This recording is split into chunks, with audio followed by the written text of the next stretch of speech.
You know, it's funny how some things, really fundamental human things, still feel a bit, well, taboo to talk about openly, isn't it? Oh, absolutely. And today we're really diving into one of those fascinating and frankly vital areas, Yeah. the female orgasm. Exactly. And we're using Jenny Block's, oh wow, discovering your ultimate orgasm as our guide, our sort of map for this. Yeah, think of it as a way to really get to grips with female pleasure. Not as some abstract idea, but something real, something tangible. Block's main point, right off the bat, is that it's not a puzzle for someone else to solve. Right. It's a woman's own journey of discovery, her ownership. Yes, because there's still this idea floating around, which Block just tackles head on, that female orgasm is like a bonus feature, a nice to have, while male orgasm is seen as the default, the main event. Pretty persistent, that idea. And we're here to basically take that apart today. Completely. Block's work, and so, our conversation today, it's all about empowering women, and really anyone interested in understanding female pleasure, to find their own ultimate orgasm. It's not about, like, following a recipe. No 10-step programs here. Exactly. It's about asking questions, exploring your own body, figuring out what works for you, and, importantly, shedding all that societal, maybe even religious Yeah. baggage that can hold people back. Okay, let's unpack that first bit then. This feeling Block talks about early on, that women can be made to feel, well, selfish for actually prioritizing their own orgasm. Yeah, it's insidious, isn't it? Yeah. Like there's this unspoken rule, your pleasure comes second, if it comes at all. And she nails that conditioning, that image she uses. Oh, the good girls lie back and say thank you. That felt very nice. Yeah, that one, it perfectly captures that expectation, doesn't it? Prioritize his satisfaction, Yeah. ignore your own. As if wanting something for yourself sexually is somehow wrong or unladylike. And Block just rips that apart. She's very clear. Women's sexuality stands on its own. It doesn't exist for men. It's independent. Sharing it is a choice, not, an obligation. Which brings up a really fundamental question she asks. Right. If it's not about making babies, what's the point of intercourse if only one person's enjoying it? Exactly. She even says, if you just want closeness, cuddle, romance, have a nice dinner. Go for a bath together, maybe. Yeah. It forces you to rethink why we do what we do sexually. What's the actual goal here? So if we're ditching this idea of female orgasm being secondary, what is this ultimate orgasm Block talks about? Is it like some mythical super event? Not really, no. That's the key. It's intensely personal. It's not about hitting some external benchmark. Okay. It's about knowing your body, being totally present in the zone, mentally, physically, that connection with yourself and the sensations. And self-advocacy is huge here, right? You have to kind of own it, even with a great partner. Absolutely. She makes it clear no partner, however amazing, can just give you an orgasm. You're the expert on you. That makes sense. And that flows right into her dismissing all those prescriptive lists. Yeah. 10 perfect positions this, 8 ways to orgasm that. Oh, thank goodness. Those always feel so clinical, like assembling furniture, not having sex. Exactly. Block's view is so freeing. Basically, if it feels good to your body, it is right. It is perfect for you. And if someone tells you otherwise? In her words, they're a lousy partner. Straight up. It shifts the focus inward to your own experience, not what some magazine says. Okay, she also mentions the blended orgasm. Sounds interesting. What is that? Well, she speculates and encourages you to notice this yourself, that for many women, the most intense orgasms involve more than one thing happening at once. Like direct clitoral stimulation plus something else. Penetration, maybe, or nipple play, or oral sex, that combination. She thinks that often creates a richer, more powerful, blended experience. So pay attention to what's happening during your best orgasms. See if there's a pattern. Precisely. It's about gathering that personal knowledge. Which leads perfectly to her point about knowledge is power. Achieving great, consistent orgasms isn't just luck. Not at all. She really urges you to be an active observer of your own responses. What feels good, what doesn't, what reliably works, what does the orgasm itself feel like? Take notes, basically. Mental notes, maybe even actual notes. Yeah. Whether you're alone or with someone, it's empowering to understand your own pleasure map. Something else that really jumped out was her challenging these very male-centric views of sex that have dominated for so long. Oh, definitely. She talks about realizing that women haven't had much say in defining sex, desire, pleasure. It's often been framed by men's experiences. That's a huge point for her. How these male-defined narratives are often just wrong for women's sexuality. Antithetical, she says. Wow. It's about women reclaiming that narrative, owning their experiences, and celebrating the sheer diversity of female desire. It's not monolithic. And she uses those helpful models, goal-directed versus pleasure-directed sex. Can you explain those a bit? Yeah, she includes illustrations from Dr. Beverly Whipple. The goal-directed one is like a staircase climb, climb, climb to the single endpoint, orgasm, often male orgasm. Right. Get it done. Whereas the pleasure-directed model is more like a circle. The focus is on the journey, the shared enjoyment, exploring sensations all around, not just racing to one finish line.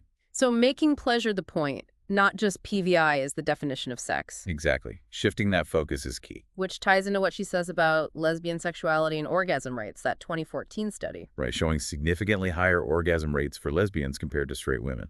Why is that, according to the study? Well, a couple of things. Block highlights from the research. One is likely greater comfort and sort of innate familiarity with female anatomy, knowing what works. Makes sense. And also, research suggests sex between women often lasts longer than heterosexual encounters.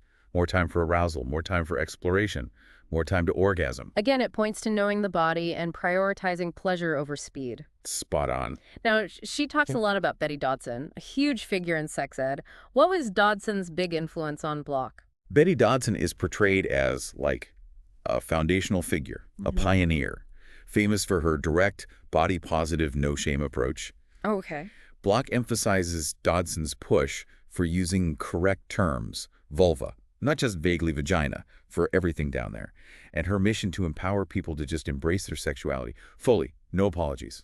Body positivity, using the right words, Yeah. exploring. Sounds straightforward, but revolutionary in a way. Definitely. And Block actually went to one of Dodson's body sex workshops, which sounds intense. General show and tell. Yeah, that's not your typical seminar. Right. But Block describes it as incredibly powerful, kind of tribal and ancient. Women naked, looking at their own vulvas, looking at others, with Dodson guiding them. Ow. It was about demystifying everything, building acceptance, building pride. Pussy pride, as Dodson calls The it. Dodson's rock and roll method for masturbation and erotic recess. Okay, so the rock and roll method is about really focused, sustained clitoral stimulation. Yeah. Varying pressure, rhythm, going for a full body experience, not just a quick release, really exploring. And erotic recess. In the workshop, that was this communal masturbation circle, guided by Dodson. Block really emphasizes Dodson's idea that the body knows more than your head. Trust your body. Exactly. Trust the sensations over the anxieties in your brain. That sounds incredibly vulnerable, but potentially amazing. Block mentions helping another woman orgasm there. Yes, that was a huge moment for Block. It wasn't about her pleasure then, but about being totally present for someone else. Tuning into her body, her responses. She called it healing. It highlights that connection through shared exploration and how focusing on sensation can really shift your state. Let go of the self-consciousness. And this idea of safe exploration keeps coming up in Dodson's work, in Block's message. Crucial, absolutely crucial. Feeling safe, whether alone or with a partner, is the foundation. It allows you to explore without fear, without pressure, without judgment. Makes sense. Later, Block talks about a new relationship and realizing how vital it is to be present, ask for what you want, really notice what's happening during sex. Yes. It's not just about technique. It's presence, communication, observation. Being honest from the start about desires. It avoids misunderstandings, leads to better intimacy. Yeah, definitely. And she warns against faking orgasms. That just creates a false picture, right? Unsatisfying for everyone in the long run. Which leads to this bigger point about recalibrating how we think about orgasm itself.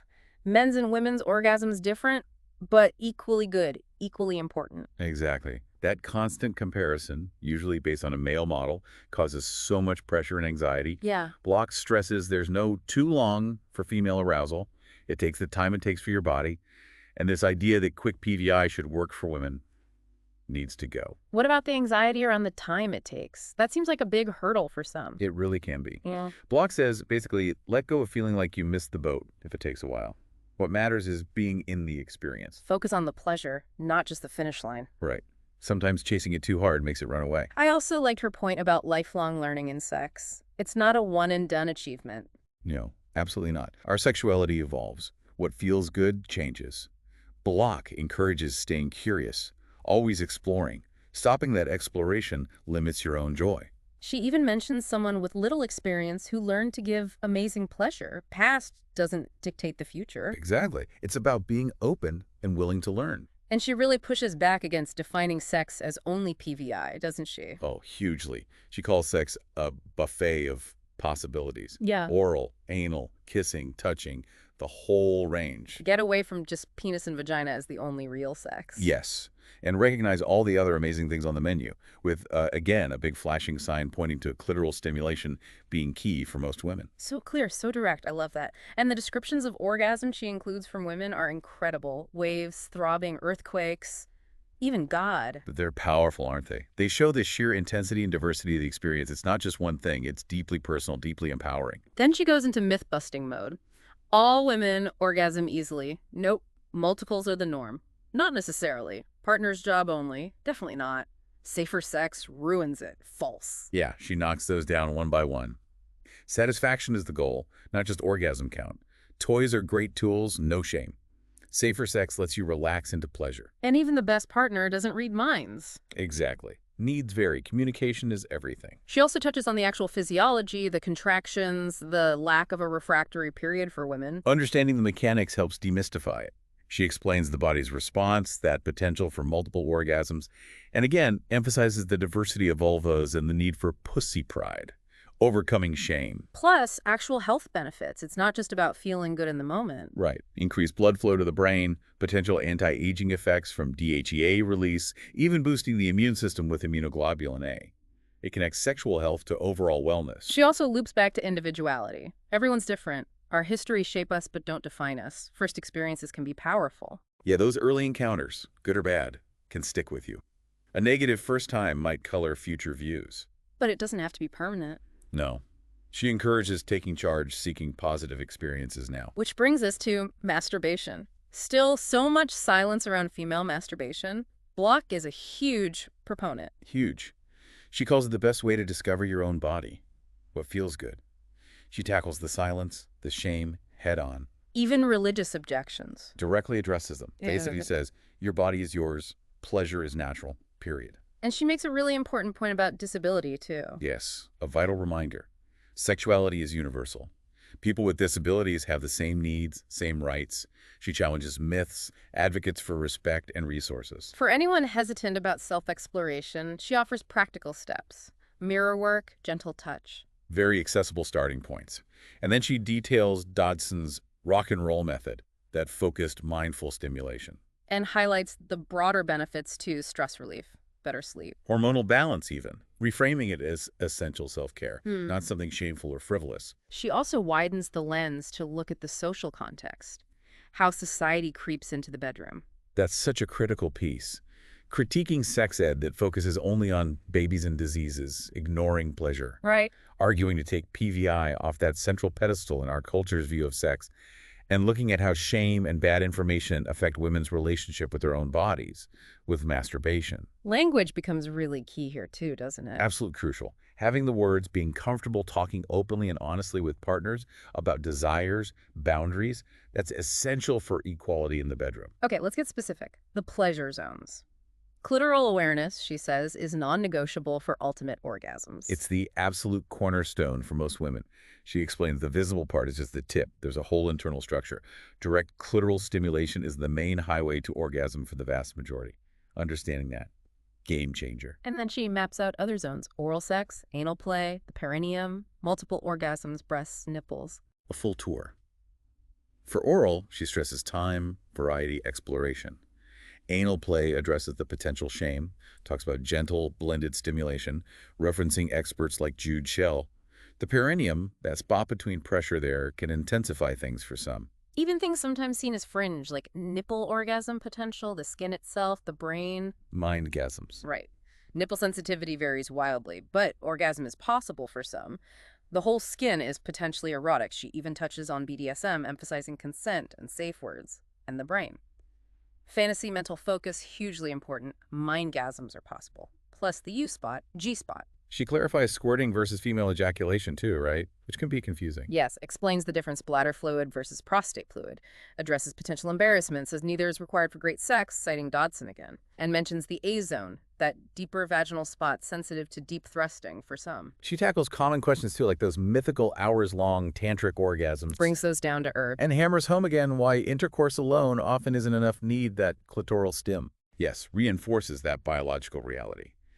She also addresses women feeling they develop their sexuality mainly to please men. How do you shift that? Honor the giving, but cultivate receiving too.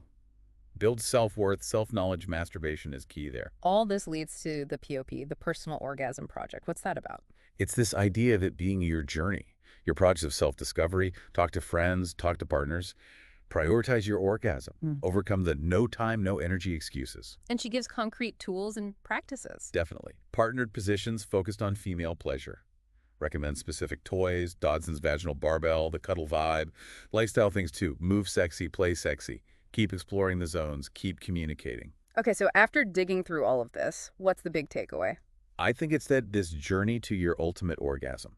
It's personal, it's ongoing, it's yours to shape. It takes exploration, communication, and really knowing and valuing your own pleasure. And that final thought she leaves us with. Imagine the energy if all women were having ultimate orgasms. It really is an invitation to start your own POP. Oh. Absolutely. It's about empowerment. Your orgasm matters. It's vital.